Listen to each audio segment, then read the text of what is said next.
Hey guys, welcome back. Today I have a new deck profile for you today. Today it's a Cyberse deck profile. Thanks to the new starter deck, Codebreaker, we got a lot of cool new support and thought I'd put together a new deck for you guys, specifically on the Cyberse monsters, of course. And yeah, this deck actually has some pretty cool link combos. It still needs a little bit more to make it full-on competitive, but you know, if you want to take on like a low-tier competitive deck, I would definitely recommend testing this deck out. It's actually it likes the link spam a lot, by the way. This deck has a lot of insane combos, and thanks to the new Transcode Talker, it does make a big difference as well. So anyway, let's get started. Okay, so starting off, we have 3 copies of Link Slayer. This guy is really good. As long as you control no monsters, you can special summon this card, and once per turn, you can discard up to 2 cards, then target that many number of spell or traps on the field and destroy them. So this guy acts as your Twin Twisters. But the fact that, you know, he's a free summon with 2,000 attack, it's really a really good card. So I definitely recommend it at 3. Next up, we got 3 copies of Prompthorn, one of the best cards of the deck. Mainly because you contribute 1 level 4 or lower Cyberse monster and special summon any number of Cyberse normal monsters from your deck and or graveyard whose total levels equal to the tribute monster's level on the field. So like you tribute a level 3 monster, you summon 3 level 1 normal Cyberse monsters, and speaking of which, we go to Protron. Protron's going to be your primary target for Prompthorn, mainly because once it's basically a scapegoat essentially. So that way you can like start getting like all your link plays, like make your Spider, make your Link Karibo, make a Proxy, even a Honeybot as well, and then immediately go into a Link 4 monster at the end, or you can just stick to a Link 3. And then just like let's say you brought out Transcode Talker and you made Pentastag, you can literally get both of them out on the board at the same time. So that's why Protron and Prompthorn work so well together. I definitely recommend these 3 of each. Alright, next up we got 2 of the new Cyberse White Hat. Really excellent monster because if you control 2 or more monsters with the same type, you can special summon this card from your hand, and just about everything in this deck is Cyberse monsters. So it's really not that hard to pull off. Also, if this card is used for link material, you can make all your opponent's monsters they currently control lose 1,000 attack until the end of the turn. So it's a good way to power down your monsters, that way you can beat them over with your link monsters real easily. So yeah, Cyberse Whitehead, I definitely like it at 2. And of course we have the new copies of Widget Kid. Widget Kid, I only run him at 2 just because like the fact that when he's normal or special summon, you can special summon 1 Cyberse monster from your hand in defense mode. I mean, Widget Kid's really great. I really like what he can do. But the fact is, like, you got to know how to like properly use it, because like if you just use your normal summon up, but you have nothing else to summon, then Widget Kid becomes kind of a dead card. But of course, if your hand has got like everything you need, then yeah, go ahead and use Widget Kid. Normal summon him, start special summoning all your other Cyberse monsters, because some of the other ones can special summon themselves. But yeah, just like know when to properly use Widget Kid is all I can say about that. Next up, we got 2 copies of Backup Secretary. She special summons herself as long as you control a Cyberse monster. I would run her at 3, but I found her a little clunky at 3, so I decided just to keep her down at 2. We have Ram Clouder. You can tribute 1 monster, then target 1 Cyberse monster in your graveyard, special summon it, so you could also tribute itself if you wanted to. We got Ram Claudia, which if this card is normal summon, you can target 1 Cyberse monster in your graveyard except itself, add it to your hand. If this card is destroyed by battle or card effect, you can special summon 1 level 4 or lower Cyberse monster from your deck except itself. So it's a pretty good card if it gets destroyed, so like it's really not too bad. Now this I wish I had 3 of them, but I only have 1 copy, but it's Balancer Lord, because once per turn you can pay 1,000 life points. During your main phase this turn, you can normal summon 1 Cyberse monster in addition to your normal summon or set. Of course, it's only once per turn. If this card is banished, you can special summon 1 level 4 or lower monster from your hand, and pretty much that's it. But yeah, it'd be a great card if I had like more copies of it. Next up, we got Boot Stagger, which also summons itself. Whenever a Cyberse monster is normal summoned to your side of the field, you can special summon this card from your hand, but you can only use that once per turn. Also, when this card inflicts battle damage to your opponent, you can special summon 1 Stag token, Cyberse Earth, level 1, 0 attack and defense, so it's really good for link material for like Spider or even Link Karibo. So yeah, Bootstacker's a great card, but I only like to run it at one just because like at times like if you accidentally open up with multiples and you have nothing else to normal summon, he just becomes a dead card as well. Now this card I really like. It's really really powerful in this deck. Dotscaper has two different effects, and each one you can only use once per duel. If this card is sent to the graveyard, you can special summon this card. If this card is banished, you can special summon this card. So, and the fact that it's level 1, you could also use it for like the effect of Link Karibo, just to like tribute, use its effect, bring it back, and then start getting to some crazy plays, and it really builds up pretty well. So that's it for the Cyberse monsters. We run 4 hand traps. Oh, and by the way, I forgot to mention this deck is pretty low budgeted, so I figured I'd just use like hand traps that people could easily use and that are still pretty powerful for this meta. We got 2 copies of Swift Scarecrow and 2 copies of Battle Fader. Mainly because Battle Fader is like no one ever expects it, and plus it can't be hit with Called by the Grave, so that's why I think Battle Fader is definitely powerful. So that's why I feel like these were like good enough. And plus, I heard that Drone Lockbird is going to be in the next structure deck, so for those who been meaning to get Drone Lockbirds, you're in luck, because the next structure deck is definitely going to have it. Alright, so that's it for the monsters. Now we move on to the spells and traps. So starting off, we got 3 copies of Scapegoat. Since Scapegoat is so powerful in this meta, it's like you just literally first turn Firewall Dragon, even, or if you want to like just get into a bunch of crazy, ridiculous plays with it, Scapegoat, definitely, I recommend it at 3.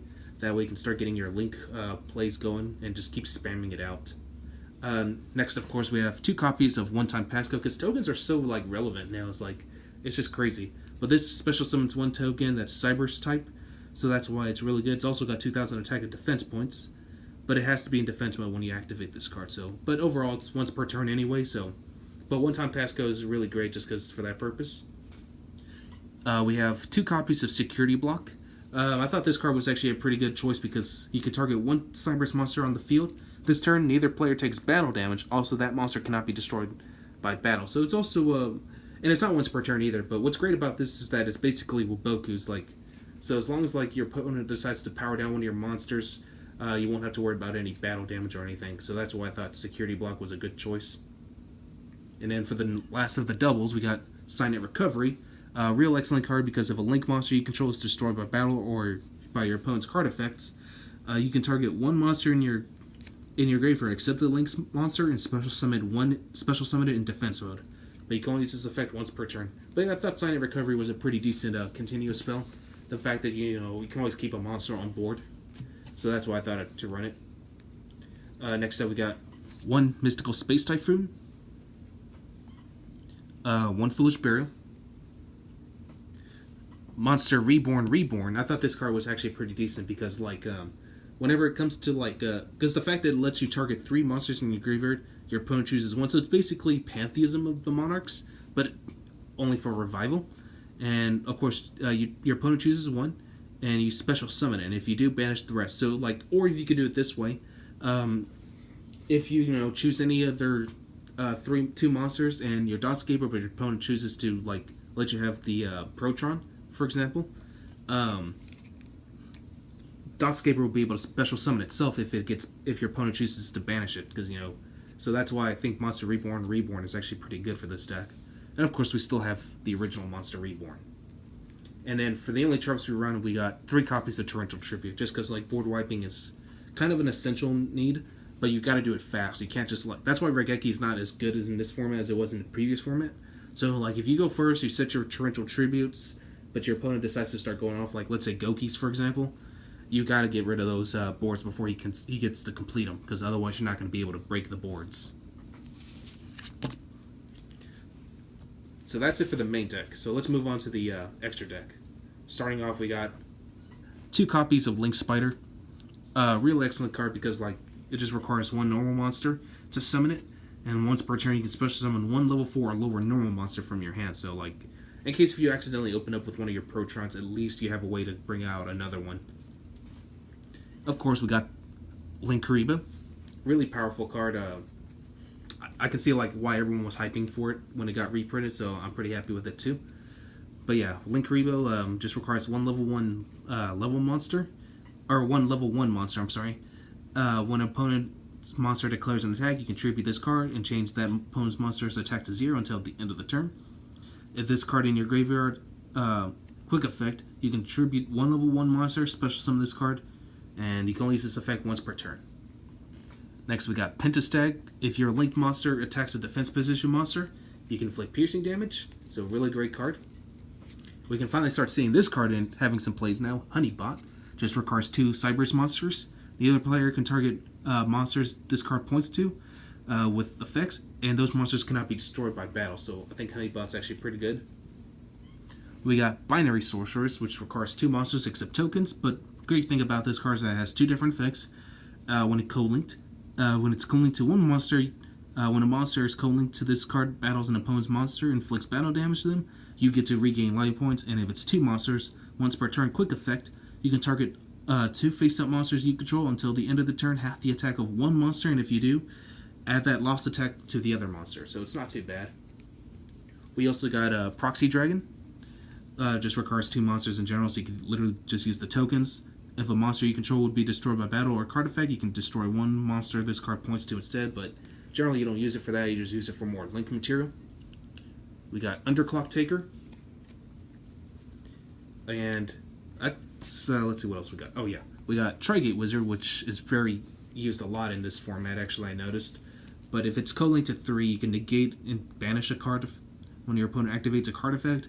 If it's co-linked to 2 monsters, you can target 1 card on the field and banish it.